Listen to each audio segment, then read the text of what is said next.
días, estimados estudiantes. Les saluda la licenciada Yasmin Quinteros y en esta oportunidad abordaré la temática del aprendizaje social.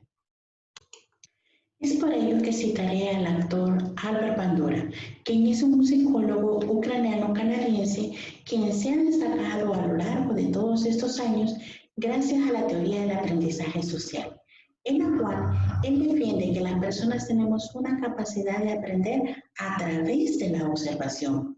Esta teoría también es conocida como la teoría cognitiva social, en la cual propone que la actividad humana es un modelo de reciprocidad, donde se ve implícita lo que es la conducta, los factores personales y los acontecimientos ambientales, quienes van a determinar esta reciprocidad.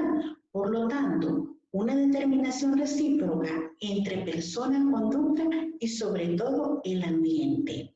Se trata de un modelo interaccional de caución donde la reciprocidad no significa simetría. Acá no tiene que ver mucho las influencias, ni tampoco que quede fijado en el proceso de la proporción de las influencias mutuas, sino que la influencia relativa ejercida por los tres factores van a interaccionar y van a explicar la función en una variación acorde de la actividad, el individuo y la situación. La teoría del aprendizaje está basado en un modelo de aprendizaje denominado reciprocidad triádica. ¿Qué quiere decir esto? Está hablando del funcionamiento humano en el cual sostiene que el aprendizaje se produce a través de los tres elementos, factores personales, ambientales y la conducta. Estos tres elementos van a interactuar constantemente, lo que va a facilitar el proceso del aprendizaje. Entonces, Bandura afirma que por este medio de modelos reales o simbólicos, las personas tendemos a modificar nuestras propias conductas como resultado de la observación, el escuchar, el poder leer un libro. Entonces, la conducta se va a modelar. Cabe destacar que este modelo es a través de la imitación, es valorado positivamente por la persona. Si las conductas que se han obtenido durante este proceso han obtenido recompensas positivas, es más probable que la persona pueda e imite nuevamente ese tipo de conducta. Es todo lo opuesto si las consecuencias o los resultados han sido negativos. La persona no va a imitar ese tipo de conducta. Entonces, es por ello que hablamos de los procesos simbólicos. Las conductas observadas se representan a nivel interno y toman estas representaciones como una guía de acción conductual.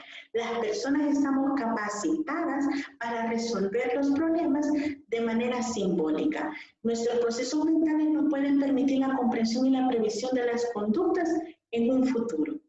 Entonces, también acá aparecen lo que son los procesos vicarios. No solo pretendemos que la experiencia sea directa o ya sea por ensayo o error, entonces, sino que también la persona sigue aprendiendo a través de la observación. Entonces, el modo en cómo va a funcionar este proceso se va a dar a través de los diferentes ejemplos que hemos tenido durante un proceso de observación, y esto nos permite adquirir nuevos comportamientos.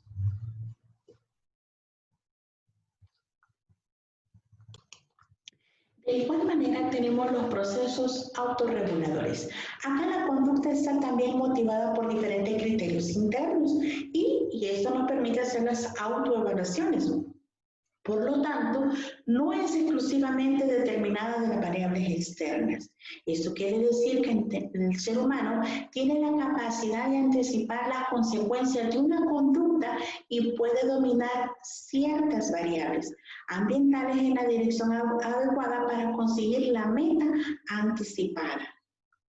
Entonces, el ser humano puede modificar sus conductas, pero ojo, para esto la persona debe valorar 4 elementos. Entre ellos tenemos la atención, la retención, la reproducción y la motivación. ¿Qué quiere decir? Que a través de la atención, la persona va a prestar mucha atención ante un suceso, un fenómeno que le interese, que sea de su interés y que le motive. Entonces, si la persona está tranquila, está motivada, va a asimilar esa información. Pero ¿qué sucede si la persona está nerviosa, ansiosa?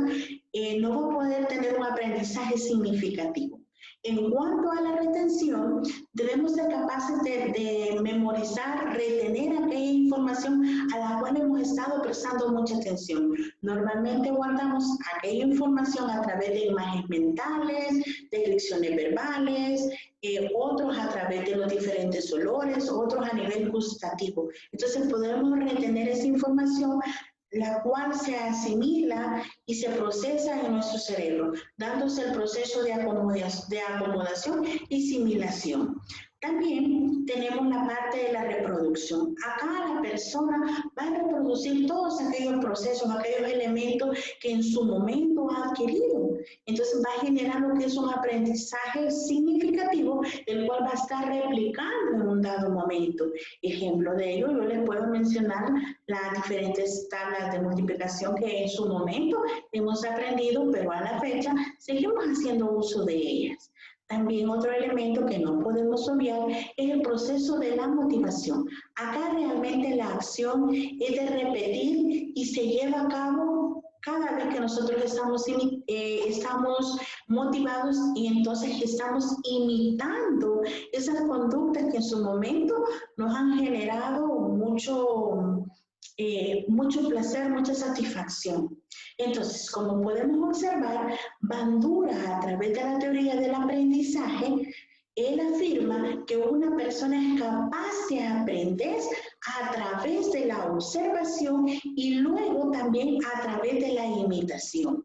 Aunque posteriormente esto no dependerá de las características personales, sino que también de la motivación que la persona tenga para poder ejecutar una tarea, ya sea de trabajo, ya sea escolar, ya sea familiar, así sucesivamente. En general, las personas realizan actividades que componen una autosatisfacción y rechazan aquellas que le generan un aspecto negativo, que son desagradables personalmente. Entonces, concretamente, la ejecución de la conducta aprendida está influyendo en tres tipos de incentivos.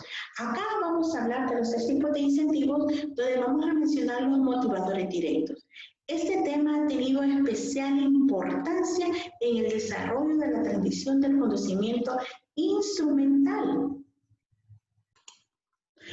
Acá la conducta se explica en función de las consecuencias y eso lo mencionaba Skinner allá por 1953, donde él planteaba operaciones sobre la teoría del aprendizaje social y cómo los resultados influían en la conducta de la persona. En gran parte, él hablaba del valor informativo, el origen, las expectativas que iban a producir determinados resultados anticipándose a premios y castigos. Esto más que todo aplica en los niños cuando están pequeños. Cuando ellos hacen algo bueno, nosotros generalmente les damos un premio, ya sea una paleta, un dulce, una galleta, pero cuando reproducen una conducta negativa, viene lo que es el castigo. Entonces reprimimos ciertas cosas, ciertos elementos que el niño quiere y es como entonces nosotros empezamos a operar ese tipo de conductas en los niños. Es necesario tener en cuenta que en el aprendizaje social el refuerzo no es condicionado ni es necesario para que realice una conducta, sino una condición puede facilitar el proceso ya que se considera que existen otros elementos además de las consecuencias derivadas de las respuestas que cada una de las personas tiene. Estas pueden influir para que la persona obtenga un proceso de aprendizaje.